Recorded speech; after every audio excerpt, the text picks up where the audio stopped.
Bruce Brumberg. I'm editor-in-chief and co-founder of MyStockOptions.com and MyStockPlan.com. We're a popular source of knowledge, content, and tools on all types of stock compensation. Thank you for your interest in watching part 2 of this video series. As I said in part 1, it's great that you've received a grant of restricted stock. I want to help you make the most of it. From our experience, you likely have 4 questions when you have these grants, and in part 1 I covered what is restricted stock and what is it worth to me. In part 2, I'm going to be talking about what are the taxes and what are the key decisions you need to make. And whenever I use the word restricted stock, remember I'm also referring to restricted stock units and performance shares. So let's turn to the question, what are the taxes? And this is a more complicated topic. When the restrictions lapse at vesting, you're going to owe taxes on the value at that time, and not usually at grant. The taxes include federal income tax, state income tax, Social Security up to the yearly maximum, and Medicare. Now you're not going to have any state income tax if you live in a state that doesn't have any state income tax, so that will be good for you. Now the withholding of these taxes at vesting is based on the rules for supplemental income, which restricted stock is a type of supplemental income. So there's going to be federal withholding and state withholding based on whatever the rules are in your state, if you have that state tax, for supplemental income. So for example, at the federal level, there's a flat rate of 25% that applies to supplemental income up to $1 million, and if you have over $1 million in supplemental income, that withholding rate is 39.6%. Now it's important to know that the amount that your company is going to withhold at vesting is not going to neatly match the amount you actually owe with your tax return. That's not known until you actually file your return.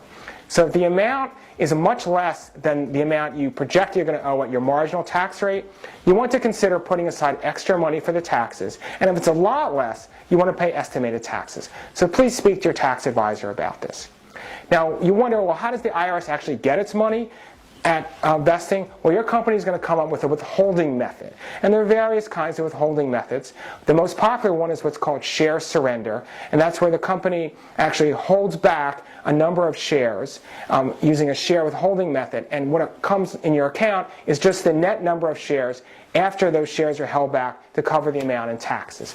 Other withholding methods include actually selling shares at vesting, or you paying a check to your company, but you want to look in your stock plan to see how that works. Now when you sell the stock, you're going to have capital gain or capital loss based on the difference between the stock price on your sale date and the value of the stock on the vesting date. And when you sell the stock, you're going to get from your brokerage firm what's called a 1099-B, and you're going to use that to report the sale on your tax return.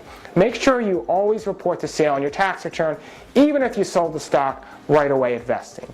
Okay, so last question. What are some of the things you're going to have to make decisions about? Well, you're going to have to decide about withholding if your company doesn't have a mandatory one.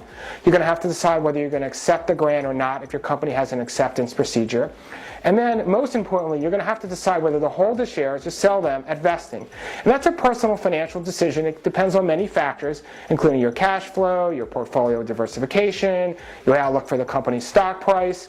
And then if you have restricted stock and not restricted stock units, you may also have a choice of making what's called an 83B election to pay taxes on the value of stock at grant and not at vesting. And that has some advantages and disadvantages.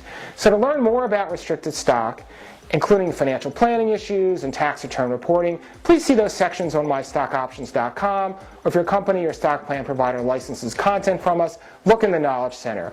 And should you want a custom version of this video or license it, send me email at info@MyStockOptions.com. Thank you for watching.